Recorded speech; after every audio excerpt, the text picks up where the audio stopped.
I feel like we just saw the most electric atmosphere of the season so far in Belgrade last night between Crvena Zvezda and Panathinaikos.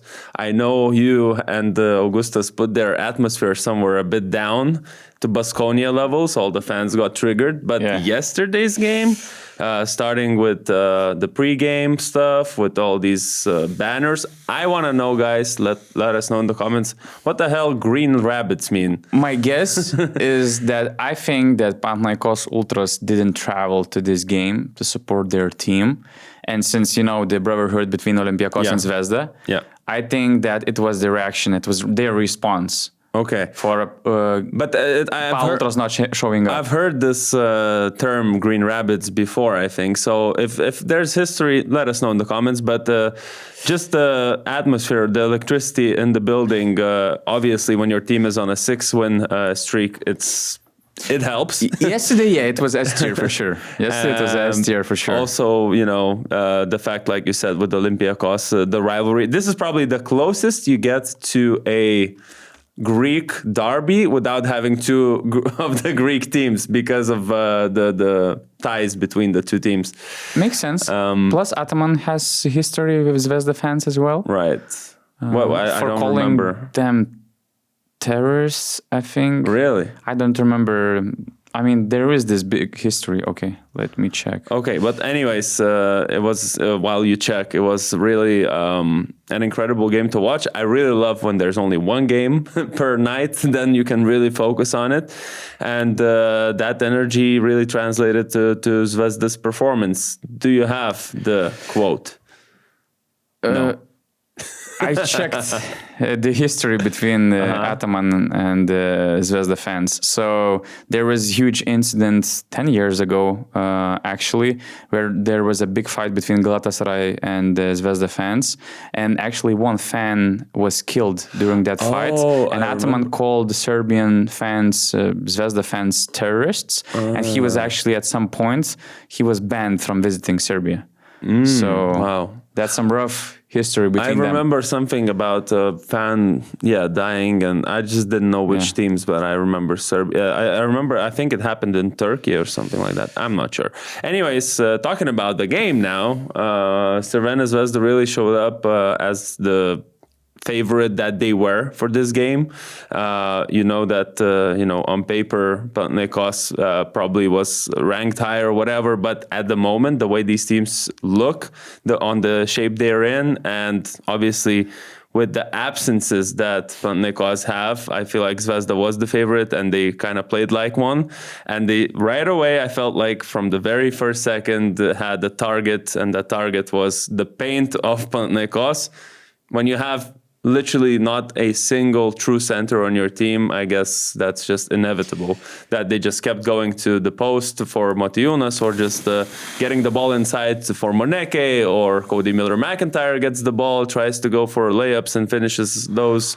I mean, just over and over again. In many situations, I mean, you cannot question Mitoglu's effort. He tried his best, but in many situations, he was left alone. He tried to contest some shots, but there was nobody boxing out, nobody trying to defend the paint from the offensive rebounds. So that was where Pana were hurt a lot of times. But I think that offensively, regarding the game plan that Zvezda had, Donatas Motiejunas was brilliant in executing. And he had just this crazy stretch that I actually put some notes on, like killing Mitoglu on the post with his pump fakes, with his moves. I loved the replay where Moneke, the camera went straight to Moneke, and Moneke was also doing like this.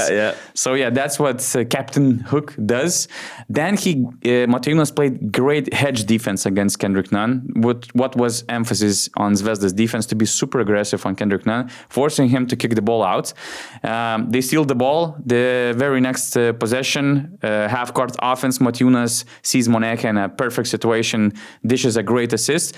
On the other side, once again, Demo takes a charge. He draws a foul, offensive foul by Kendrick Nunn, which basically sits him on the bench. And then once again, he's just killing Dinos Mitoglu on the other end of the floor. So in that stretch, because in the first half of the first quarter, both teams were struggling offensively, Motiejūnas was just brilliant, giving this boost to Zvezda to take off in that game. And you mentioned hedge defense. We saw how Zvezda actually was way more successful on the other end, where Panathinaikos tried hedge defense, and every time they did, whether that was Mitoglu, whether that was this guy off the bench that I don't know the name of, yes, or even our guy, Samodurov, all of those guys. Now you remember these old coaches who at some point they're like, this number 33. Yeah. What was his name? Actually, I was surprised that Željko Bradović did it with me during the interview, but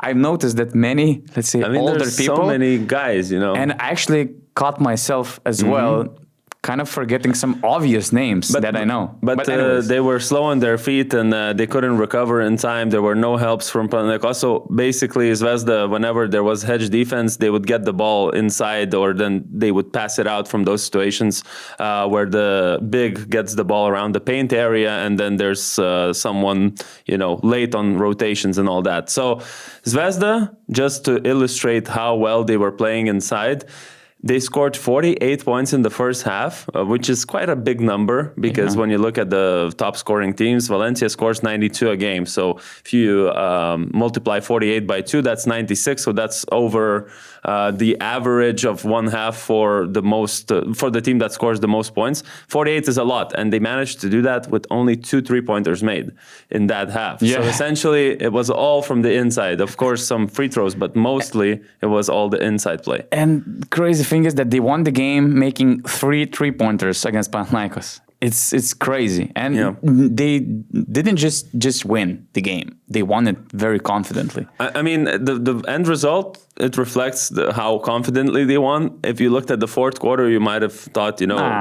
but this was an effort too little, too late. Yeah. But talking about effort, actually, another thing I really noted down was effort levels by both teams. And this is I think it set the tone essentially from the very beginning. And it was just those little effort plays, little hustle plays, little deflections where it really just, I don't know, not secured the win for Zvezda, but it mattered essentially. Because some of these times I saw the ball that was supposed to be Panathinaikos, a defensive rebound, and they just didn't box out. They didn't stay focused enough.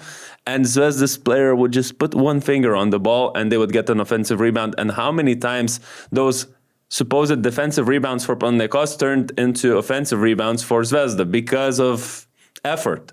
It was one team's body language is, let's go. The whole arena is on fire, and all the guys on the bench are, standing up, doing all these different things, and the whole team chemistry seems like it's really good.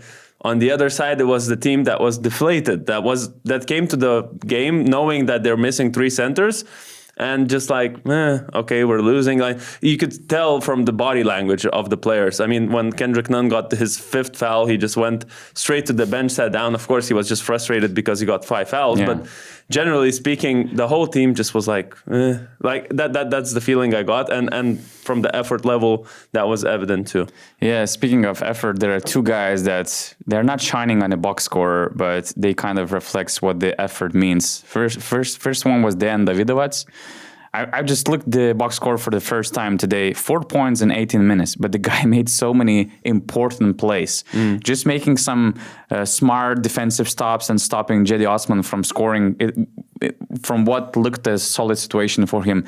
Making a small tip over Mitoglu's head and tipping the ball somewhere out where Zvezda player, as you mentioned, grabbing all these balls.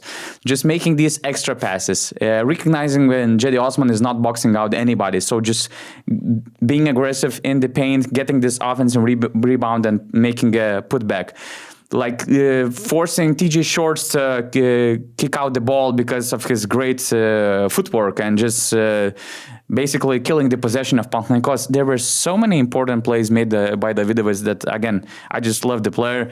And another guy I didn't expect to say that I love him after this game was Stefan Miljanovic. The guy who started. He started, yeah. He stole the first ball. He was in that pick and roll coverage being aggressive on Kendrick Nunn. And he basically fouled out Kendrick Nunn in the fourth quarter. He drew 3 fouls on Kendrick Nunn. The first one where Nunn basically just ran into him, then the unsportsmanlike foul, which followed up right after that play, and in the beginning of the fourth quarter, just shooting a 3-pointer. He was fouled by Kendrick Nunn, so he got the MVP fouled out in basically 3 minutes in the stretch between the third and fourth quarters. Yeah. I don't know if we have anything else to add about Zvezda, honestly, because, the defense we've talked about. Jared Butler, one guy I wanted to also give some spotlight on, because obviously the first game, he was probably just jet lagged, just came to, Europe. Understandable, he only played a few minutes against Maccabi. But this game, I think we saw finally a little bit what he can bring. Obviously, it's still not the full potential. I think he's not playing with the ball as much as I was expecting, because I feel like, there's established hierarchy of Cody Miller-McIntyre being the guy at the moment. But his contributions were impactful. I think that's the word to use. He came off the bench, and whenever he got the ball, he would attack pretty aggressively. He got a couple of these tough layups from like this, free throw area almost. Also, he was getting the ball, moving, not sticking with it too much. I felt like he wasn't forcing the game too much to be through him. I think he was just doing smart, right plays, a couple of nice assists after those hedges that I talked about earlier. Just, I think, played for the team, which is important in my eyes. The beginning was tough, though. And I watched his debut game against Maccabi, where he basically played over 2 minutes, and it felt like he was just doing everything wrong, forcing the game too much. I think this game was definitely not like that. He had an 8-second violation and stuff like that. The game against Panathinaikos, he came off the bench, one of the first plays.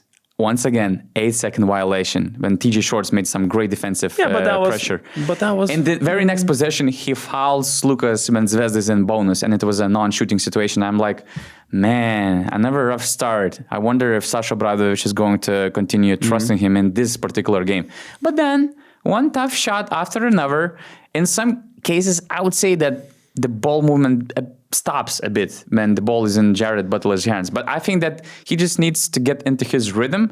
He made some tough shots that were important for Zvezda to have this boost, especially in the second quarter. And although he had only 8 points, 4 assists, 3 rebounds, it's not like it was a spectacular performance in 21 minutes.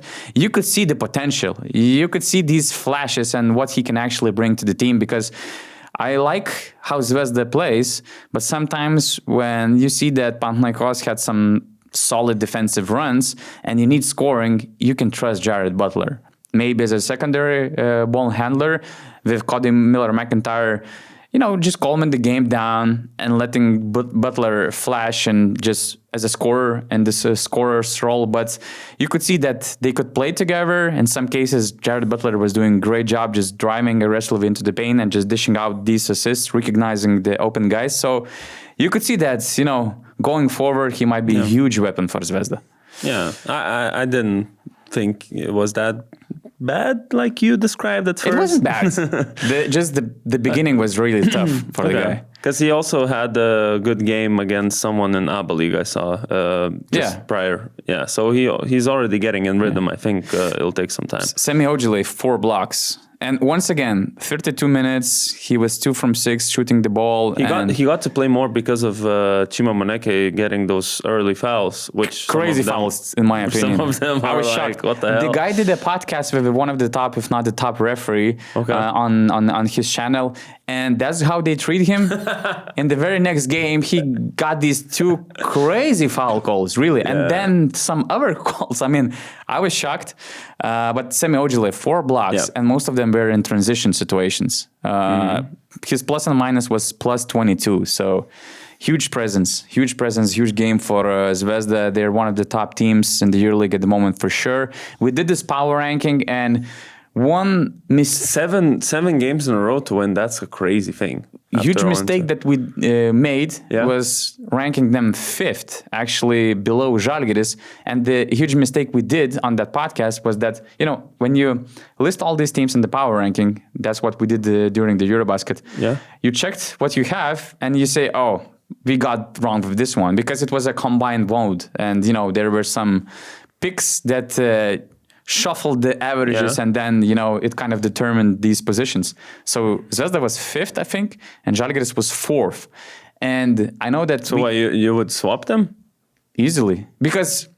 Not just because we had a different perspective. Who they perspective. won against, or what's your main argument? Because you could say that, okay, Žalgiris won the first 2 games against stronger teams like Monaco and Fener, which Fener now is you're evaluating that win in a different way, but just saying that the next wins they were against quote unquote weaker teams, except maybe for Barca, but then they lost against Zvezda. That's another thing you would probably consider. Anyways, but my idea was that Zvezda won against these bigger teams. Is that the way I was doing a power ranking was recognizing how they played, the quality of basketball in October, and what's the potential projection of what they can do in November, and displaying this quality late in October and then adding Jared Butler to the team. I thought that in November they should be hot. So, and Žalgiris, Nigel Williams-Goss injured, Moses Wright had some pain in his wrist. Who knows how much time they're gonna miss, if they're missing any time. So I thought that they might decline a little bit, while Zvezda, I think that there's only Hapoel who could match the quality of basketball they play right now. And I got biased by Monaco and their double game week against the Greek teams and having those victories in a solid way as well. But top 3 for team for sure at the moment, and for November, let's say. Okay. And in terms of Panathinaikos, I guess we saw a statement from Ergin Ataman after the game that they're looking for a big man. I feel like that's inevitable for them if they want to stay alive in this standings, because right now, obviously, situation with Matthias Lesort is unclear. As I understand, there's no clear timeline when he's coming back. The last update was that Matthias Lesort was expected to return mid-November. Or late November. And I think that's what Ergin Ataman said once a couple of weeks ago. But now he said that he is not sure when he's going to come back. Exactly. Which means that it might get delayed. Richaun Holmes should return late November. Yurtseven mid November. So anyways, you need... Because even if you have Richaun Holmes and Yurtseven, you're kind of missing another piece just in case someone gets injured again. I mean, they just need a big, another body. Tibor Pleiss, you need to get him from somewhere. Ergin Ataman, your not favorite emergency center. Yeah, I'm not sure about. I'm just saying. I'm not even sure if it's all about bodies. I think that the problem with the centers expose their habits. Because when I mentioned, Mitoglu and him trying and not getting help, I mean, that speaks a lot about the habits. And especially when you're missing guys in the front line, that's where you always have to put this extra effort that you were missing. Box out shouldn't be even a question. But it's even on both ends. I mean, we're talking about defense a lot, but also offensively, how much it helps when you have a center who sets a good pick, for example. That's another thing that's important. A good pick, you get separation. Also, someone who's a rolling threat. How many times Yurtseven finishes alley-oops or pick and rolls with the guard of Panathinaikos. That aspect of the game also is eliminated. And the offense we saw yesterday from Panathinaikos, it was very limited. It wasn't that bad. If you look the first quarter, I think that they were 0 from 10 shooting from 3, but they had 5 or 6 really, really solid looks. And but I'm saying the diversity of the offense. That's true, but it becomes predictable, I think. And at the same time, you mentioned you were missing effort from the players. I was missing impact from the coaching staff. Okay, you see that Kendrick Nunn is attacked aggressively. I mean, from the defensive standpoint. So they were forcing to kick the ball out, and he made a lot of turnovers. and you benched the guy in the 3rd minute of the game with just one personal foul, I mean, take a timeout. Try to read the situation. That's what Zvezda does. Okay, that's how we could adjust. That's what we should do. Why you're killing the rhythm of the player, sitting him on the bench? And even though it wasn't the main problem of their offensive struggles because they just couldn't make some shots, I think that, coaching staff, it felt like they let their hands down too early. I mean, but that's not something that we've not seen before. I know, but that's a collective effort. Team. That's not only about the players. It's also about the coaching staff. I cannot believe how playing the first quarter that way, Ataman didn't take a single timeout. To me, it doesn't make sense. He took the first one only in the second quarter, 4 minutes into action when they were down by 16. I don't know. They need guys back, and Ataman actually said after the game that he was asked about TJ Shorts, and he said that he's like 90% disappointed with TJ Shorts. Really? And I don't know, man. Especially watching TJ Shorts playing last night. The beginning was good. He forced Jared Butler to this 8-second violation. He made some good shots. He missed some shots like crazy that you have an open free from the corner and you hit the board, actually. The ball goes off the board. I mean, those are, but also he was a bit attacked defensively, I feel like, which is but inevitable it's like again. when you're getting such a short player on your team and you're bringing it to your roster, you know that you need to hide him. Yeah. And it's not like TJ Shorts was not trying. The effort level was there. It was above Pau's effort level. So it's more about you trying to help him defensively. Toliopoulos also had a big effort in the 4th quarter. That's when they started coming back. And defensively, he was like on the guards of Zvezda. My favorite player, Toliopoulos. I had to shout out to Toliopoulos. Yeah. Anyways, a lot of question marks, tough conversations that they should have after this game. Okay, there we go. I saw Yanakopoulos also posted on Instagram that this is Panathinaikos in capital letters, meaning that let's not forget who you're representing. So I think the message is clear, and I really think that they're going to try to clear that out up until the next double game week.